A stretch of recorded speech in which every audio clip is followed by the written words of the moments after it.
سبحان اللہ وبحمدہ سبحان اللہ العظیم سبحان اللہ وبحمدہ سبحان اللہ العظیم سبحان اللہ وبحمدہ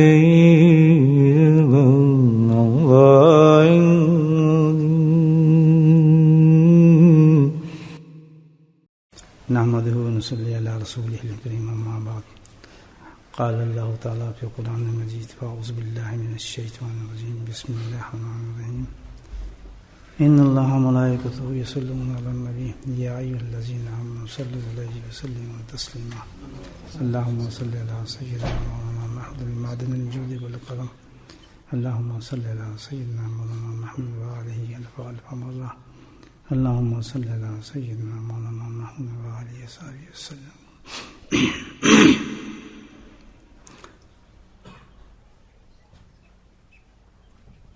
ہر انسان جس دنیا میں آیا ہے آخر اس دنیا سے واپس جانا ہے. روزمرہ کی زندگی میں ہم معمول ہے انسانوں کو جاتے دیکھتے ہیں. لفظ موت ایک بہت ہی عام لفظ ہے جو ہر انسان جس سے واقف ہے. ہر مذہب کا جو انسان ہے اس پہ یقین کرتا ہے کہ موت ایک چیز ہے اور ایک حقیقت ہے. اس سے کوئی انکار نہیں کر سکتا. موت کے لفظ سے تو ہم سب واقف ہیں لیکن اس کی حقیقت کیا ہے اس سے کوئی واقف نہیں.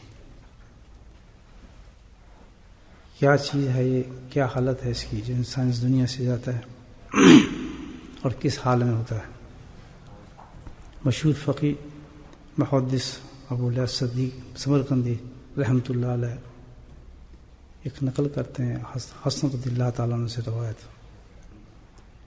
کہ رسول اللہ صلی اللہ علیہ وسلم نے ارشاد فرمایا کہ موت کا جو وقت ہے انسان پر وہ ایسا ہے کہ جیسے کسی انسان پر ایک ساتھ تلوار سے 300 دفعہ وار کریے جائیں. اللہ اکبر. اس کی جو تکلیف انسان کو ہوتی ہے تو نبی کریم صلی اللہ علیہ وسلم نے فرمایا کہ اس قدر انسان کو تکلیف ہوتی ہے موت پر. تو ایک حقیقت ہے یہ, اور کس وقت جانا ہے اور کتنی جلدی ہم نے جانا ہے اس کا کوئی علم نہیں ہمیں. لیکن یہ وقت جو ہے آنا ہے. ساری زندگی جس کے لیے ہم دعا مانگتے ہیں اللہم اعنا غمرات الموت سکرات الموت. جو غمرات اور سکرات بہت ہی عجیب چیز اور عجیب سخت ترین وقت آئے گا زندگی کے اندر ہمارے دوستوں, اور آنا ہے. ایسا وقت ہے کہ جس کو ہم انکار نہیں کر سکتے. کتنے مشہور صحابی حضرت عمر رضی اللہ تعالیٰ عنہ اور دوسرے صحابی قاب رحمۃ اللہ رضی اللہ تعالیٰ عنہ جو ہے گفتگو فرماتے ہیں آپس میں. فکر دیکھیے صحابہ کا کس درجے کے وہ لوگ تھے, ان کا فکر دیکھیں آخر کیسا تھا. احساس اور فکر کے انسان کی بات ہے. یہ دنیا کی لذتیں محبتیں انسان کو اس قدر غافل کر دیتی ہیں اس ایک چیز سے, موت سے, کہ وہ اس کو احساس ہی نہیں ہوتا اس چیز کا کہ یہ بھی کوئی چیز آئے گی نہیں آئے گی. حضرت عمر رضی اللہ تعالیٰ عنہ حضرت کعب سے پوچھتے ہیں کہ کعب مجھے کچھ موت کی کیفیت تو بتاؤ کہ موت کا کیا حال ہوتا ہے. حضرت کعب رضی اللہ تعالیٰ فرماتے ہیں کہ بھئی موت کا حال ایسے ہے عمر کہ جیسے کسی انسان کے پیٹ میں ایک بہت سخت کانٹے دار درخت, سخت ترین کانٹے دار درخت ہو, وہ کسی انسان کے پیٹ میں ڈال دیا جائے اور پھر کوئی بہت تک وہ جو درخت اندر جا کر اس کے جو کانٹے ہیں ایک ایک انسان کے جسم کی جو بوٹی ہے نا اس میں پیسٹ ہو جائیں اچھی طریقے سے سب جڑ جائیں, اور پھر کسی طاقتور انسان سے کہا جائے کہ اس درخت کو باہر کھینچو, اور جس پر وہ باہر کھینچے گا تو اس وقت اندازہ لگائیں کہ انسان کو کس قدر تکلیف ہوگی. تو اب یہ سوچیں آپ میں کہ یہ وقت جو ہے ہمارے ساتھ کتنا سخت ترین وقت ہوگا اور آنا ہے انسان کے ساتھ.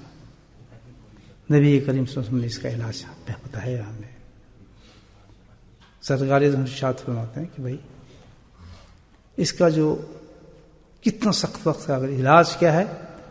کثرت ذکر اللہ ہے، اللہ کا ذکر کثرت کے ساتھ کرنا۔ حضماز بن جبر رضی اللہ تعالیٰ عنہ بڑے محبوب صحابی تھے، جس کا ایک حدیث کا مفہوم ایسے ہے کہ آپ نے نصیحت فرمائی ان کو، حضماز رضی اللہ تعالیٰ عنہ کو، بڑی مشہور حدیث ہے، لمبی حدیث ہے۔ مفہوم ایسا ہے کہ اس حدیث میں آپ صلی اللہ علیہ وسلم نے اتنے بڑے صحابی تھے، محبوب صحابی تھے، ارشاد فرمائیں کہ دیکھو زندگی کے اندر انسان اس عمل کو، ذکر کو اس قدر کرے، اس قدر کثرت کے ساتھ کرے، جیسے قرآن میں ہمیشہ ذکر کے ساتھ لفظ کثرت کا ہے کہ اس میں غفلت بالکل نہ برتنا، اس قدر کثرت کے ساتھ ذکر کیا جائے کہ جس وقت تم اس دنیا سے جاؤ تو تمہارے ذکر کے ساتھ تمہاری زبان رطب النسان ہو۔ کتنی بڑی نصیحت فرمائی ہے کہ بھائی اللہ کے ذکر کو اس زندگی کے اندر ہم کریں گے کثرت کے ساتھ، تو ہوگا کیا کہ ہوتا وہی کہ انسان اس دنیا سے جاتا ہے تو وہی اعمال، وہی چیزیں اس کے ساتھ ہوتی ہیں، اس وقت وہی کیفیات ہوتی ہیں جو عمل اس نے کیا ہوتا ہے، استغفر اللہ استغفر اللہ، کوئی ایسا عمل رکھا ہوتا ہے پھر وہی اس کے ذہن میں، اس دماغ میں گھومتا ہے، اس وقت وہی زبان پہ اس وقت آتا ہے، وہی چیزیں اس وقت اس کے ذہن میں ڈوبتی ہیں۔ اللہ معاف کرے تو وہ وقت ایسا وقت ہوتا ہے کہ اس میں آدمی کوئی مدد ہی نہیں کر سکتا، کوئی اس کو سہارا دے ہی نہیں سکتا، کیونکہ وقت ایسا ہے، کوئی اس وقت اس کو مدد نہیں کر سکتا، کچھ نہیں کر سکتا۔ یہ وقت ہمارے پاس ہے، کتنا اچھا علاج ہے اس کا کہ کثرت ذکر کیا جائے، اور جب انسان کثرت ذکر کرتا ہے الحمدللہ تو کیا دوسرا انعام اس پر کیا ہے کہ اس ذکر کی وجہ سے موت پہ ایک کیفیت ایسی ہوتی ہے کہ انسان جب مرتا ہے تو اس کی زبان اس قدر خشک ہو جاتی ہے کہ سمندر جس کی زبان پہ پیٹ میں ڈال دی جائے تو اس کی پیاس نہیں بجھتی، جیسی ایک بیماری ہے نا اس کا، تو اسی طریقے سے اس پیاس سے اس کی زبان خشک ہوئی ہوتی ہے۔ اب ہمیں نہیں پتا اس موت جاننے والے کے ساتھ کیا گزر رہا ہے، ہم تو کھڑے ہوتے ہیں دیکھ رہے ہوتے ہیں اس کو، نہلائے دلائے اس کو بیچارے فارغ کر دیا، لیکن کل ہم بھی اس طرح آئیں گے، اسی حال میں آئیں گے۔ تو یہ کہ معمولی چیز نہیں ہے، اگر آج ہم نے اس کی تیاری نہیں کی تو پھر کل کیا ہوگا اس کے ساتھ؟ اس سختی سے ہم گزر سکیں گے؟ اتنی سختی کو انسان برداشت کر سکے گا؟ جو کچھ مثالیں بیان فرمائی اللہ کے نبی صلی اللہ علیہ وسلم، تو اس کا علاج یہ ہے کہ ہمیں ذکر جو فرمایا ہے کہ کثرت کے ساتھ اللہ کے ذکر کو کرنا چاہیے۔ یا اور کوئی جو بزرگان دین نے، اللہ والوں نے اس راستے کو اختیار کیا تو ذکر بہت بڑی چیز ہے، قرآن نے اس کو اکبر کہا ہے، اللہ کے ذکر کو اسی لیے اکبر کہا ہے اس کو۔ بزرگان دین فرماتے ہیں کہ اکبر ہے اللہ کا ذکر اس لیے کہ جب انسان اللہ کا ذکر کرتا ہے تو ذکر دنیا میں اللہ کا ذکر کثرت سے کرنے سے دنیا میں اس کو اللہ سے ملا دیتا ہے، اور جس وقت اس دنیا سے جاتا ہے تو ہنستا ہوا جنت میں چلا جاتا ہے۔ تو یہ اللہ کا ذکر ہے بھائی، اس کے بہت سنجیدگی کے ساتھ انسان کو اپنی زندگی میں اس عمل کو، اس عبادت کو داخل کرنا چاہیے، اور کم سے کم صبح کے وقت، شام کے وقت ایسی مجالس میں بیٹھنا، ایسے لوگوں کے ساتھ بیٹھنا جو اللہ کا ذکر کرتے ہیں، اپنی معمول انسان شامل کرے، اور کسی بزرگی کے لیے نہیں کہ ہم ذکر کر رہے ہیں کہ ہمیں کوئی بزرگی ملے گی یا کوئی کرامت ملے گی یا کوئی ہم اللہ والے کہلائیں گے یا ہم کوئی خلیفہ بن جائیں گے، یا ذکر کرنے سے کوئی آدمی عجیب غریب بن جاتا ہے، بالکل معمول سے مختلف ہو جاتا ہے، اس کو حالات نظر آنے شروع ہو جاتے ہیں، یا کوئی بزرگی آ جاتی ہے، اللہ کا اس لیے کرتے ہیں۔ اللہ والوں نے اللہ کا ذکر جو اختیار کی ہے، مقصد یہی تھا کہ موت کا جو وقت ہے جب انسان اس دنیا سے جائے تو وہ بڑے آرام و آسائش کے ساتھ نکل جائے، اللہ کا ذکر کرتے نکل جائے۔ میں نے اپنی زندگی میں ایک موت دیکھی ہے، میں اکثر اس کا واقعہ بیان کرتا ہوں، میں نے دیکھی، ہم نے دیکھی ہے۔ ایک شخص تھے کراچی میں، تو مجلس لگتی تھی ہماری بیت المکرم کے ساتھ، جہاں تقی صاحب کا بہت بڑی مسجد ہے، اس کے ساتھ ایک مسجد ہے جہاں پر ہمارا مجلس لگتی ہے، ابھی بھی الحمدللہ لگتی ہے، باقاعدہ ذکر ہو رہا ہے 30 سال سے، 30 سال سے میں ہوتا ہوں وہاں، ذکر کرتے ہیں بیٹھ کے، صبح شام کا باقاعدہ مراقبہ ہوتا ہے، جمعرات کا ہوتا ہے۔ تو آدمی آتے ہیں ذکر میں، مجالس لگتی ہیں، تو وہ بیچارہ شخص آیا، اتنا ضعیف بھی نہیں تھا، کاروباری آدمی تھا، بڑا امیر آدمی تھا، تو ذکر میں بیٹھا، باتیں ہوتی ہیں سب، آپ گفتگو کر رہے ہیں تو دل میں لگی، اس کے بعد بس دعا یہ کرا کریں، اور میں بھی دعا کروں کہ جس وقت ہم سرکاری کوئی حدیث یا کلام سنیں تو دل میں لگ جائے ہمارے، جب تک دل میں نہ چبھے نا، اب کتنی بڑی بات ہے. اگر کوئی مجھے ابھی آ کے کہہ دے کہ یہ آپ کے گھر برباد ہو گیا، آپ کے بچے ختم ہو گئے، آپ کی بیوی لٹ گئی، میرا کیا حال ہوگا؟ خود سوچیں اس وقت کیا حال ہوگا میرا. ساری دنیا مجھے پکڑے گی اور میں چیخ چیخ کے پاگل ہو جاؤں گا. ایک اتنا بڑا واقعہ ہے. تو یہ جو نبی کریم صلی اللہ علیہ وسلم کی زبان مبارک سے نکلے ہوئے لفظ ہے کہ موت کی سختی ایسی ہے کہ جیسے تلوار کے 300 وار انسان کے جسم میں پڑے.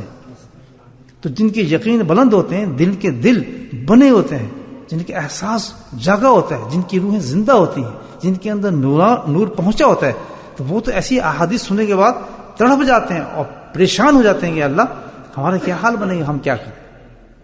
تو یہ دعا ضرور کیا کریں، اور میں بھی دعا کرتا ہوں، آپ بھی کریں. اللہ تعالیٰ جب ہم ایسی باتیں سنیں تو ہمارے دل میں اتر جائیں، اس کا احساس پیدا ہو جائے کہ بھائی کل یہ میری موت ہے اور یہ موت میں کیسے برداشت کر لوں گا، اس سختی کو کیسے. اور دوسری طرف کتنی آسانی ہے کہ اللہ کا ذکر اختیار کرو تو کتنی بڑی آسانی ملتی ہے کہ انسان ایسے آرام سے نکل جائے گا کہ پتہ بھی چلے گا کہ مرا بھی ہے زندہ ہے. کتنا فرق ہے آپ دیکھیں ایک عمل میں، کتنا فرق ہے. کیونکہ جنہوں نے یقین کر لیا نبی کریم صلی اللہ علیہ وسلم کے فرمان مبارک پر، تو انہوں نے اپنی زندگی کو بنا لیا. تو اسی طرح کوئی گفتگو ہو رہی ہوگی تو اس کے دل پہ بات چبھی اور اس نے آیا اور توبہ کیا، اللہ کا ذکر سیکھ لیا. میں نے اللہ کا ذکر اس کو سکھایا دل پر. اللہ اللہ کرنے کا طریقہ کثرت ذکر دل کے ساتھ ہوتا ہے، زبان کے ساتھ کثرت ذکر نہیں ہوتا. زبان کے ساتھ وہ گنتی ہوتی ہے، 1000 تسبیح، 300 تسبیح، 500 تسبیح، اتنے گن لیا اتنے گن لیا. تو وہاں تو قرآن میں تو آتا ہے کثرت ذکر، تو زبان تو رک جاتی ہے.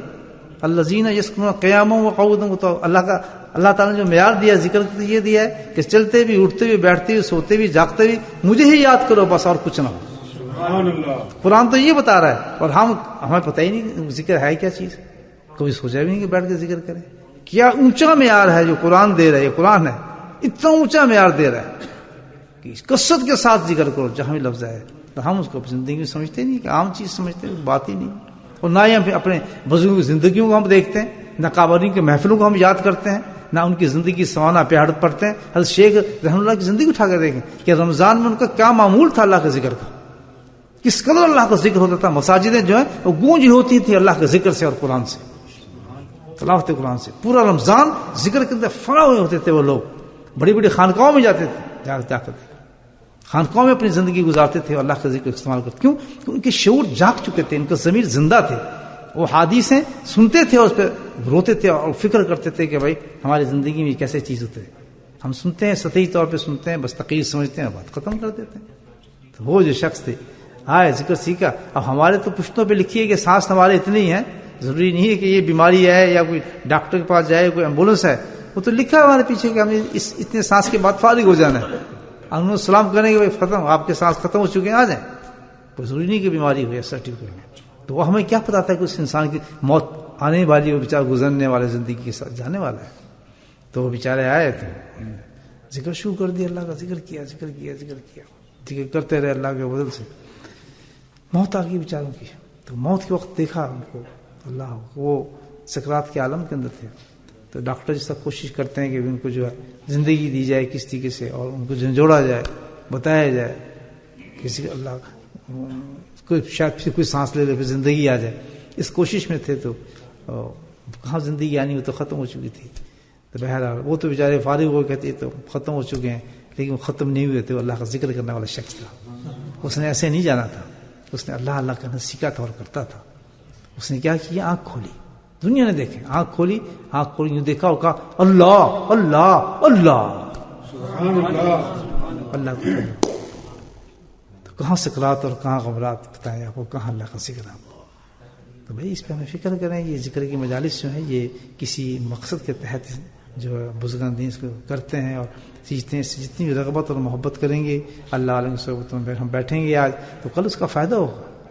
جائیں ہم ان کے پاس جائیں، ان سے اللہ کا ذکر سیکھیں کہ دل کیسے جاری ہوتا ہے.